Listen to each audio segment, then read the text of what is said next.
তারাবির নামাজের নিয়ত কিভাবে করব? তারাবির নামাজের নিয়ত কিভাবে করবেন? কারণ মুখস্থ আছে তারাবির নিয়ত?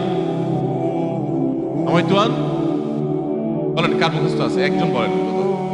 তারাবির নিয়ত কে বলতে পারবে? বলেন বলেন ভাই।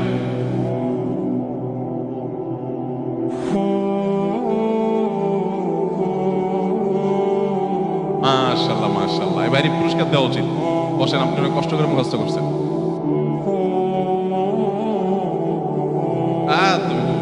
বগুড়া 17 লোক ভাই, আলু কাহালু। আচ্ছা ভাই, তারাবির নামাজ বা যে কোনো নামাজের নিয়ত জরুরি। নিয়ত ছাড়া কোনো আমল হবে না। কিন্তু নিয়তটা হলো মনের ইচ্ছার নাম। নিয়তটা কিসের নাম? আমি ভাইকে দিয়ে নিয়তটা কেন শুনছি সেটা আপনারা জানেন? জানেন না আপনারা? আমি ওনাকে দিয়ে কেন শুনলাম বলেন তো? কে বলতে পারবেন? কে বলতে পারবেন? আমি ওনার দিয়ে এই জন্য শুনছি যে ওটা আমার জানা ছিল না। এটা হলো সত্য কথা।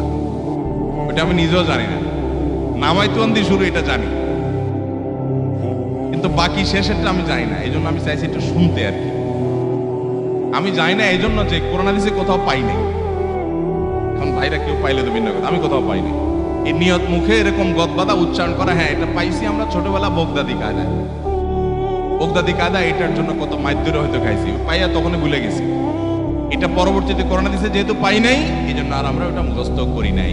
ভাইরা আমার, নামাজের জন্য এরকম নামায়তুয়ান, এরকম গদবাদা যে দোয়া আমরা শিখেছি, এগুলোর কোনোটি কোরআন বা সুন্নাহর কোথাও আমরা নিয়ত করব মন থেকে যে আমি তারাবির নামাজ পড়ছি, বাস এটা আমার ইন্টেনশন আছে, নিয়ত আছে, মনে আছে, এটাই যথেষ্ট।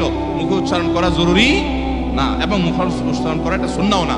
নবী সাল্লাল্লাহু আলাইহি ওয়াসাল্লাম শিখানো না এটা আমাকে। ইবাদত করতে হবে তার পদ্ধতিতে। কোনো হাদিসে যদি উৎসাহ দেওয়া না থাকে, আমি কেন এটা করতে যাব, কসরত করতে যাব? তবে হ্যাঁ, নিয়তটা হলো অন্তরের ইচ্ছার নাম, সেটাই যথেষ্ট। আলাদা মুখে নামায়তুয়ান পড়ার দরকার নেই। তারাবির নামাজে কি সুন্নত না নফল নাকি ওয়াজিব? তারাবির নামাজ সুন্নাত। নবী করিম সাল্লাল্লাহু আলাইহি ওয়াসাল্লামের সুন্নাত, সাহাবায়ে কিরামের সুন্নাহ। অতএব সুন্নাতের নিয়ত করলে নামাজ হয়ে যাবে। নফল শব্দের অর্থ হলো ফরজ ওয়াজিবের বাইরে এক্সট্রা, অতিরিক্ত। নফল মানে অতিরিক্ত, সেই হিসাবে নফল নিয়ত করলে আদায় হয়ে যাবে। কিন্তু এটা সুন্নাহ নামাজ। তারাবির নামাজ কিসের নামাজ? সুন্নাহ নামাজ। গোশতকে মাংস বলা যাবে কিনা, অনেকে এটা নিয়ে খুব আপনার শক্তভাবে বলেন যে গোশতকে মাংস বলা যাবে না, বললে গুনাহ হবে। কেন? কারণ মাংস হলো মায়ের অংশ, মা যোগ অংশ সমান সমান মাংস। হিন্দুরা গরুকে মায়ের অংশ মনে করে, সেজন্য তারা তাকে মা বলে। এই জন্য ওই গরুর গোশতকে মাংস বলা হয় মায়ের অংশ থেকে। আমরা তো সেটা মনে করি না, অথবা আমরা মাংস বললে গুনাহ হবে। এগুলা সঠিক কথা না। গোশতকে মাংস বললে কোনো অসুবিধা নেই। কারণ প্রথমত অংশ তালিব্যস দিয়ে রেখেন না, আর মাংস লিখলে মহাকার, অনুস্বকার, তালিব্যস না দন্তস? তাহলে এটা অংশ থেকে হইলে কিভাবে বোঝা গেল? আর দ্বিতীয় কথা হলো, মায়ের অংশ তো হিন্দুরা গরুকে মনে করে, ছাগলকে তো মায়ের অংশ মনে করে না, মুরগির তো আর মনে করে না। তো আমরা তো ছাগলের মাংস বলি, মুরগির মাংস বলি। আর এটা অথেন্টিক কোনো সোর্স থেকে প্রমাণিত নয় যে সেখান থেকেই মাংস এবং সে উদ্দেশ্যেই মাংস বলা হয়। বিদায় গোশতকে মাংস বললে কোনো অসুবিধা